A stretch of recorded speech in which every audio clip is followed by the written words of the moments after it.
What's happening, guys? Good morning to you. It is Thursday, November 12th, 2020. It's a chilly morning here in Pittsburgh. I was just out on a job site, man.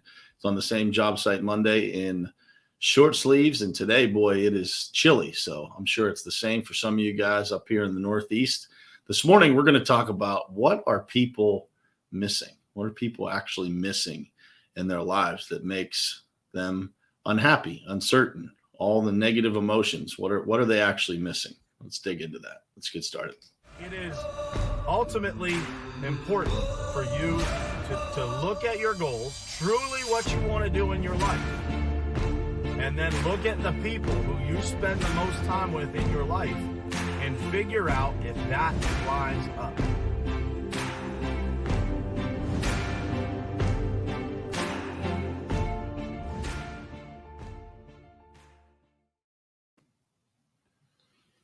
All right. Good morning, everybody. How are you?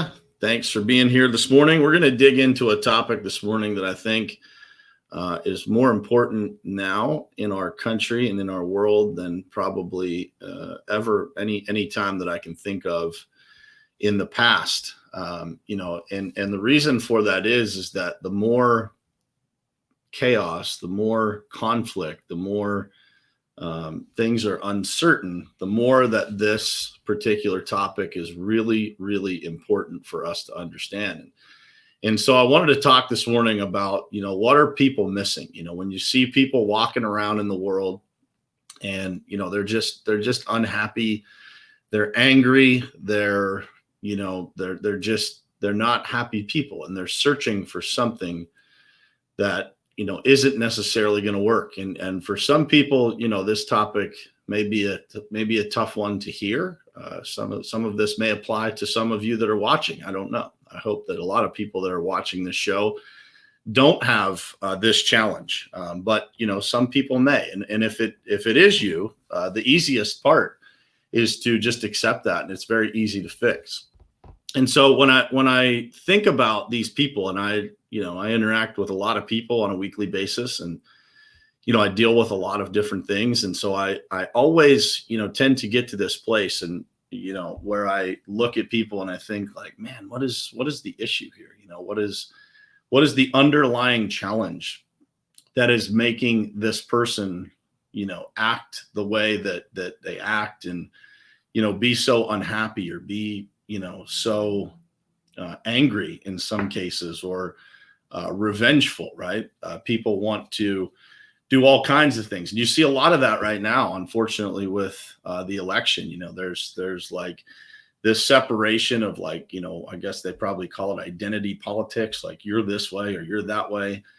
And, there's clearly, when you have people that act that way, or that, kind of label people in a certain way, or they react to things, or they want to get revenge against somebody that they believe in some way, shape, or form hurt them or harm them. I always get to this point, and I've had this conversation. My buddy Keith Calloway, it's pretty early on the West Coast, so I'm not sure if he's watching here or not, but we always end up having this conversation. And I share a lot with him about, what's going on in my life. And, when you get to that point, you realize that sometimes, people are missing something. There's a hole in their heart that is a God-sized hole, and they're trying to fill it with everything except for the thing that they really need. And that is to look within themselves and to connect with the higher power and understand that everything's going to be just fine, regardless of what has ever happened to you in your life, or the things that have been done to you. Man, if you have that strong connection with God, and God can fill that hole in your heart in an instant, man, then you don't have anything to worry about. And, I think that I wanted to talk about this morning because I just had a conversation on our job site this morning with one of the guys on the crew. And he was telling me that, he doesn't necessarily believe. He's like, man, we could put it on our money, we could put it on our coins, but in God we trust, one nation under God, all those things. He's like, man, I'm not sure we're there anymore. And I thought that comment kind of hit me, and I thought, man, I kind of agree. I kind of agree that there's a lot of people out there that are trying to solve their problems themselves. You know, they think that somehow they are in control.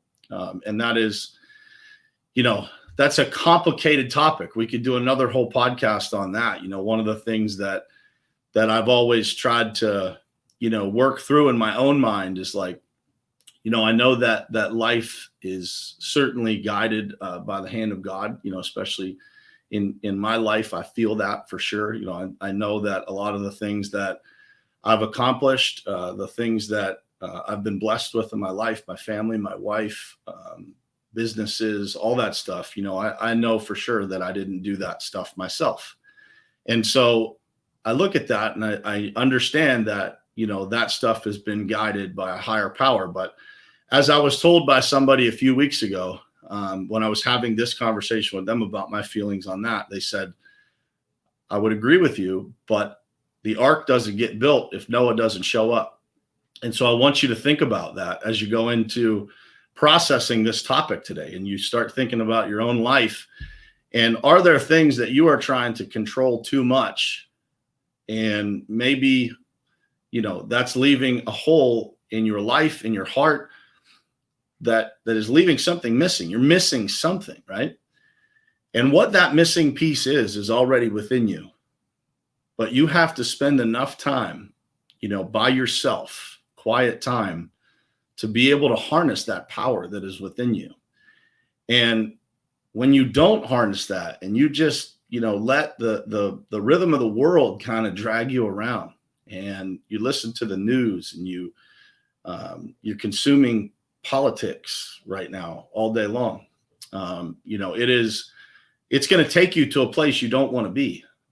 And that is, when I look around the world and I look at what people are missing, it's a God-sized hole in people's hearts that they're trying to fill with everything but the only thing that will fill it. And I want you guys to really understand what I'm saying here, because, you know, for me, the reason that I talk about my faith with you guys is because of what it has done for me, because of the peace that it has provided my life, and because of the deep desire that I have for everybody to have that same feeling. And when I look around and I see the pain on other people's faces, and I see the pain through their actions of like how they handle things in the world, and the way that they react to things, and the manipulative ways that people approach, you know, certain things in their life, being dishonest, being not good people, you know, there's always a hole that you can see in that person. And when you see that hole, and you are a person of faith like myself, and you know how easily that hole can be filled, man, it's tough, you know, because you can't reach everybody. You know, you try. My pastor at my church says, you know, that those people out there that have not found God, those are not your enemies. That is your mission field. And, you know, those people out there that have that in their life, you can just see it, you know, you can feel it.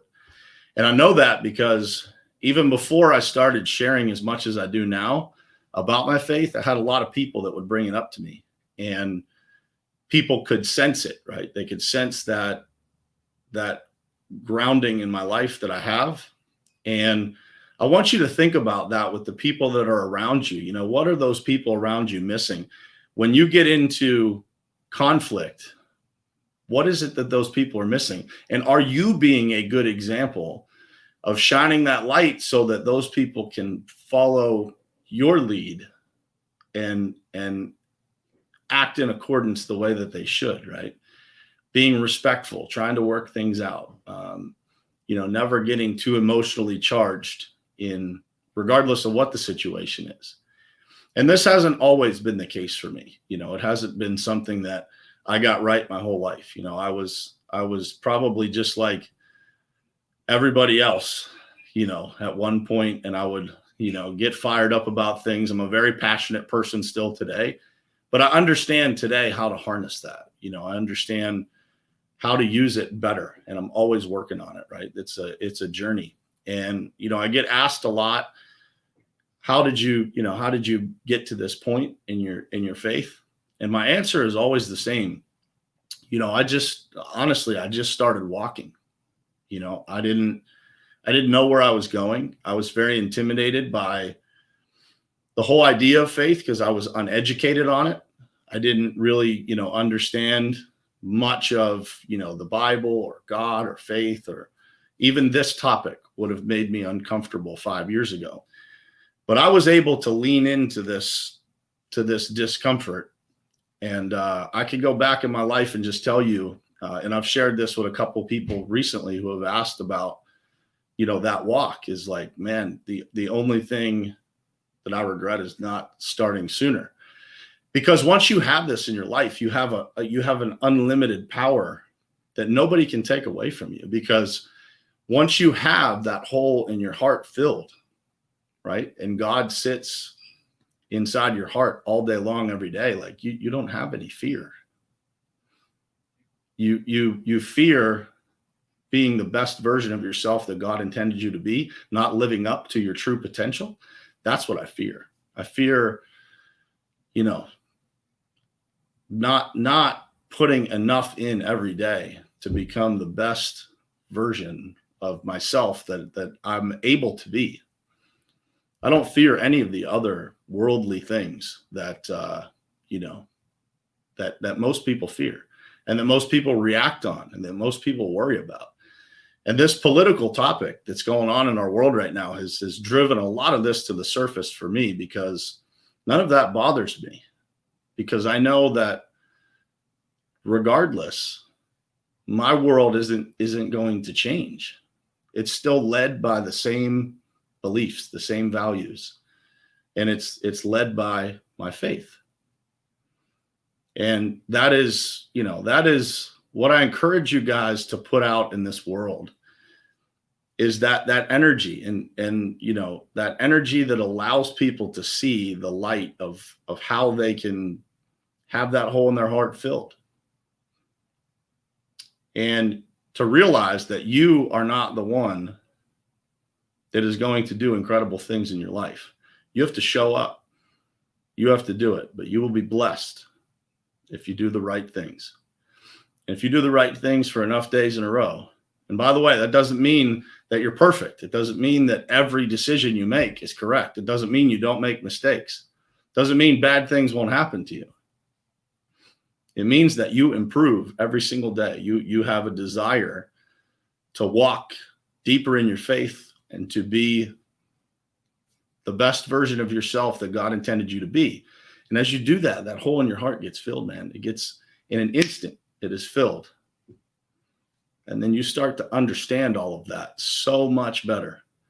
And when you start to understand that so much better, the power that you feel in your own life is literally unlimited. So at this point in my life, it doesn't matter to me what's taken away from me. It doesn't matter to me who the president is. It doesn't matter to me what's going on in the world, who's voting for this or voting for that, because I know that the world will always correct itself, because there's a lot of people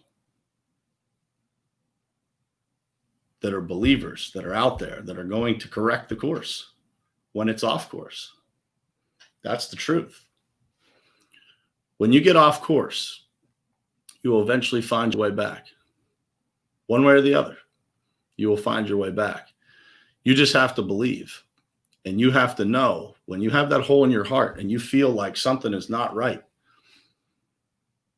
know what it is that you're missing. It's right there. The good thing about God is that he will meet you wherever you are, wherever you're at in that walk. The day that I decided to start walking, came and met me right where I was, man. And man, I hope that happens for you guys. And I hope that you take this message and that it makes some kind of impact on you, that you can recognize this in the people around you. And you can realize that just because somebody treats you a certain way doesn't mean that you have to respond in any way accordingly. You don't. Your response to people and your response to situations is 100% dependent on you. Has nothing to do with what somebody else says to you or does to you, or how you are treated unfairly. You can still respond with grace regardless of the circumstances. And again, doesn't mean you're going to be perfect at it. But as you continue to walk in your faith, you find ways to do that far more often. And as you do that far more often, you find a self-worth and a self-confidence, and you harness the power that was already put in you on the day you were born, the day you were conceived. You had that power, and you get to decide when you're going to harness it and how fast you're going to go to use it, right? And so for me, I wanted to talk about this message this morning because I see it going on in the world all around me. And I learned the word empath just this year. Glenn Lundy, my buddy, talked about being an empath and like being able to feel other people's pain. And that I have that, right? I can feel when other people are in pain. It affects me. And so I want you guys to understand that we all have that ability. We all have that ability to help. We all have that ability to lend a hand, to reach down and help somebody when they fall down, and to be there when you know that people are missing something and guide them in the right direction. So with that said, I hope you guys have an awesome Thursday. I hope this gave you some perspective this morning on Morning Perspective. And I hope that it's helpful. I hope that it is a message that reaches you guys, like really, really reaches you guys. And I hope that this will help you make an impact with other people, to help you recognize, have the same conversation with maybe some of your friends. So with that said, wishing you guys an amazing Thursday, and I will see you tomorrow morning, 7:30 a.m., same place, same time, right here on Morning Perspective. Love you guys.